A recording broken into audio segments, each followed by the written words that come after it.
আগামীকাল সন্ধ্যা ৬টার সময় তফসিল ঘোষণা হবে এবং আপনারা আগামীকাল সন্ধ্যা ৬টার সময় তফসিল ঘোষণা করা হবে।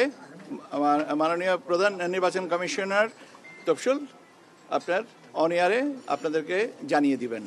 আমরা সীমানা নিয়ে যে একটা খবর পেয়েছি, আমরা অ্যাডভোকেট অন রেকর্ড অথবা শর্ট কি বলে অর্ডার পাওয়ার পরে এ বিষয়ে কমিশন সিদ্ধান্ত নেবে। কালকে তিন আসন আপনার তফসিল কালকে ঘোষণা করা হবে।